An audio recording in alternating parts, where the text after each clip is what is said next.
we're here. We're here with Mort Max, a former bomber pilot on the B-24 during World War II. Right.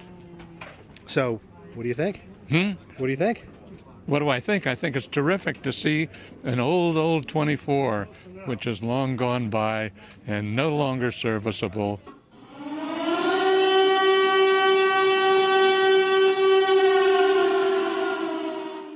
We were arrived in September of 42, and our first mission was October 9th, 1942, and we didn't have any fighter cover. We didn't go very deep into Europe. Not at that point.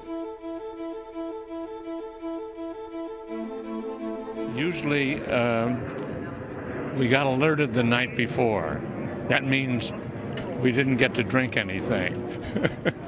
Probably helpful. Well, and then we were usually awakened about 4 a.m.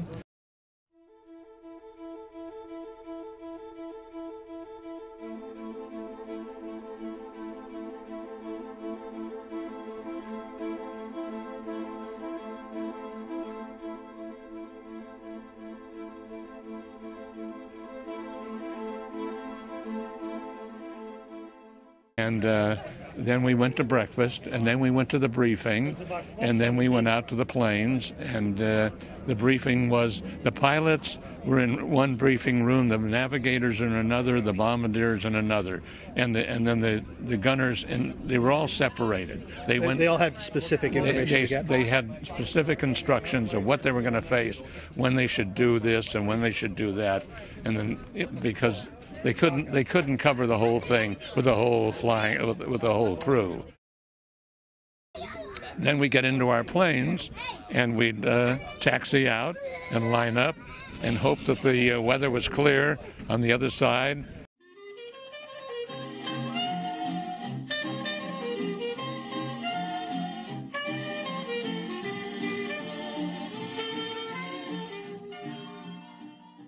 Trainers of the waist gunners trained on skeet shooting, and what they forgot was, of course, the skeet shooter was standing still, only the bird was moving. But what happened when you got in the plane, both the fighter plane and this plane were moving.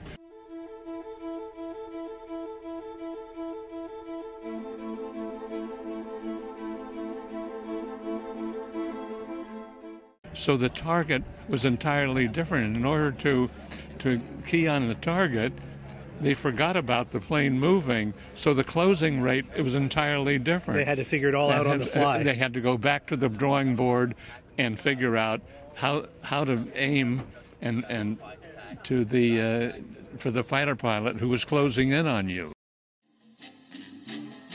Don't sit under the apple tree with anyone else but me. Anyone else but me. Anyone else but me. No, don't sit under the apple tree with anyone else but me. How long would a typical mission be? You're based in Britain?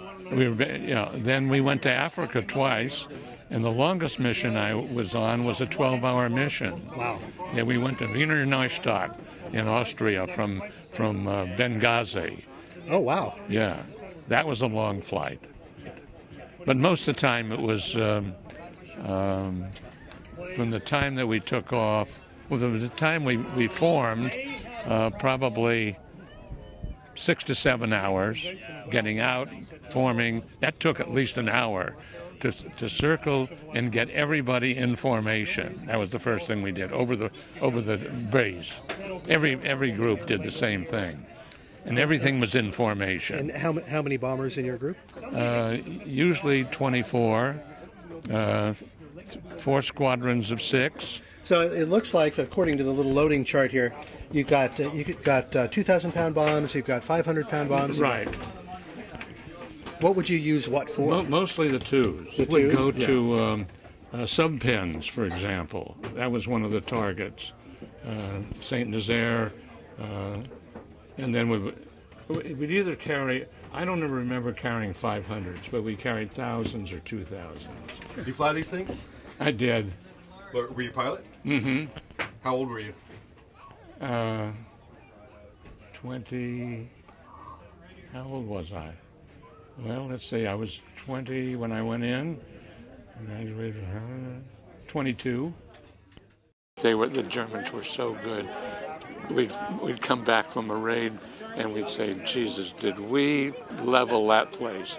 3 or 4 days later, with all the labor, including, I'm sure, Jews, etc., they'd rebuild the marshalling yard, virtually rebuild it. The photographic plane would go over, bring back the photographs, and we'd say, you son of a bitch, that's got to be a photograph from before we went.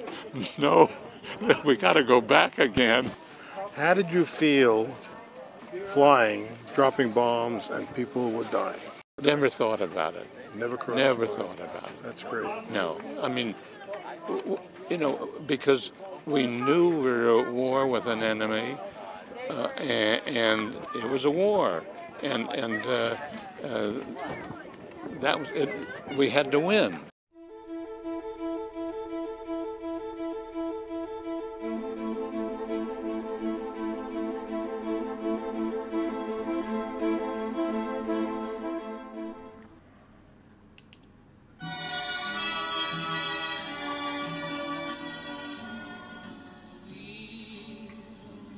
Again, don't know where, don't know where.